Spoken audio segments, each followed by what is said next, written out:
Assalamualaikum warahmatullahi wabarakatuh. Selamat siang Bu Firda dan teman-teman. Di hari ini kami kelompok 1 akan mempresentasikan hasil diskusi kami yang berjudul Pengambilan Keputusan Individual and Group Decision Making Studi Kasus Keputusan Lockdown di DKI Jakarta. Perkenalkan, nama saya Fikri Kamil Ariza. Saya Karisma Fitri Wahyuni. Saya Cindy Agustin. Saya Eka Rizky Armelia. Saya Reza Julio Perniawan. Untuk pemaparan materi akan dijelaskan oleh teman saya.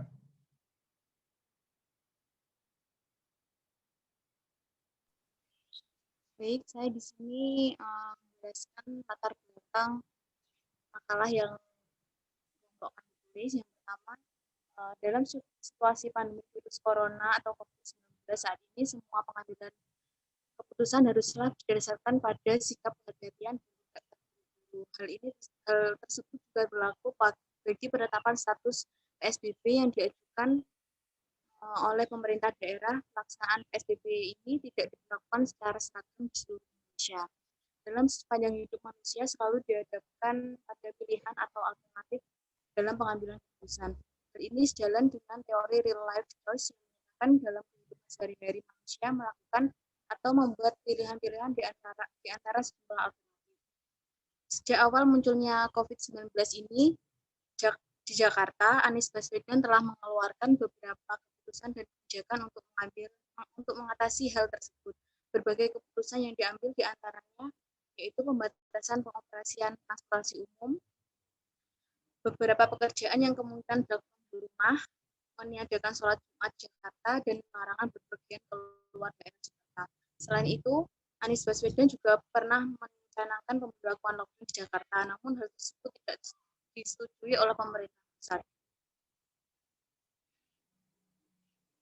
Selanjutnya, rumusan masalah dari makalah ini yang pertama yaitu apa saja definisi tujuan dan kelebihan dan kelemahan dalam pengambilan keputusan individu dan kelompok. Yang kedua, bagaimana dampak individu dan kelompok terhadap pengambilan keputusan. Yang ketiga, bagaimana solusi untuk memecahkan masalah pengambilan keputusan individu dan kelompok. Next.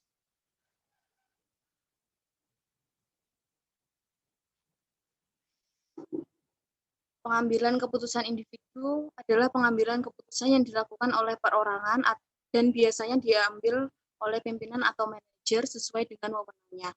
Tujuan pengambilan keputusan individu ini terjadi jika keputusan yang dihasilkan hanya menyangkut satu masalah saja, dalam artian bahwa sekali diputuskan maka tidak ada kaitannya dengan masalah lain.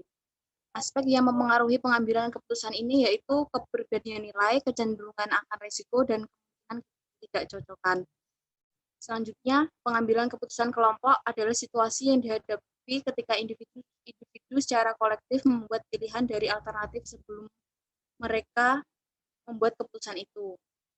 Kelebihan dari keputusan kelompok ini, menurut Mansur 1989, yang pertama, informasi yang lengkap lebih mungkin diadakan. Yang kedua, banyak alternatif yang muncul. Yang ketiga, keputusan kelompok lebih diterima. Yang keempat, meningkatkan kesempatan terlaksananya hak orang banyak. Selanjutnya, kekurangan dari keputusan kelompok ini yaitu membutuhkan waktu yang lama, tekanan kelompok, dominasi kelompok, dan tanggung jawab. Selanjutnya akan dijelaskan oleh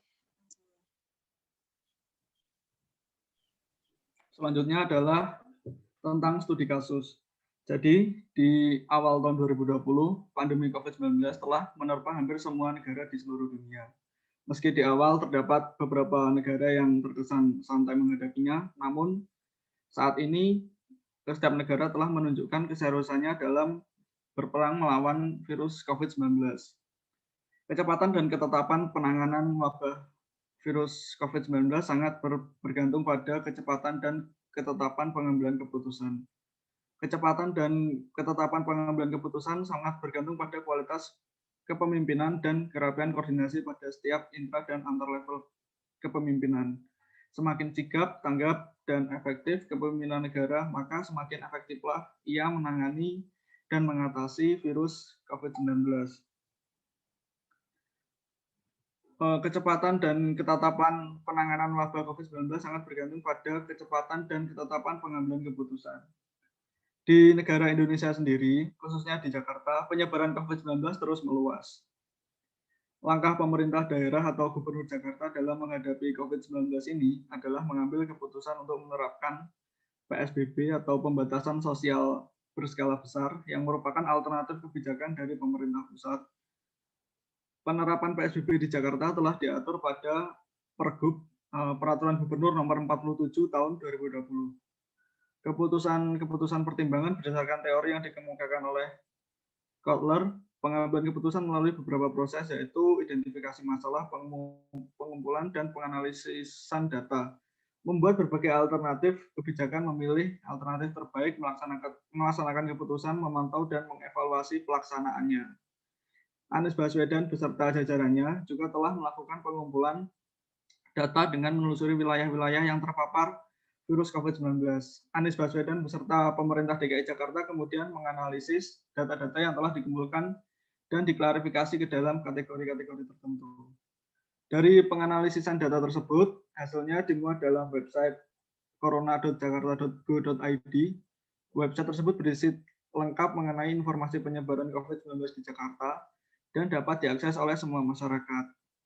Data-data tersebut juga akan menjadi landasan mengenai kebijakan apa yang akan diambil oleh Anies Baswedan bersama jajarannya dalam mengatasi penyebaran COVID-19 di DKI Jakarta. Dari masalah yang telah diidentifikasi dan data lengkap yang diperoleh, Anies Baswedan mempertimbangkan kebijakan yang akan dibuat, yaitu dengan penetapan WFH, belajar di rumah, menutup tempat wisata, dan pemberlakuan lockdown, serta keputusan untuk melaksanakan PSBB.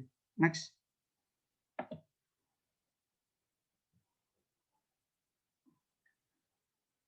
Penerapan PSBB di DKI Jakarta diatur oleh Peraturan Gubernur Nomor 33 Tahun 2020 tentang pelaksanaannya PSBB dalam penanganan COVID-19 di Jakarta. Yang pertama, PSBB alurnya itu PSBB DKI Jakarta resmi dilakukan sejak 10 April dan di dalam peraturan itu termuat masyarakat harus mengurangi interaksi secara langsung dengan orang lain dan tidak berkegiatan di luar rumah, dan pemberlakuan sanksi jika ada masyarakat yang melanggar peraturan tersebut, serta pemerintah daerah terus melaksanakan informasi agar mengetahui apakah kebijakan tersebut berjalan efektif atau tidak. Selanjutnya akan dijelaskan oleh teman saya.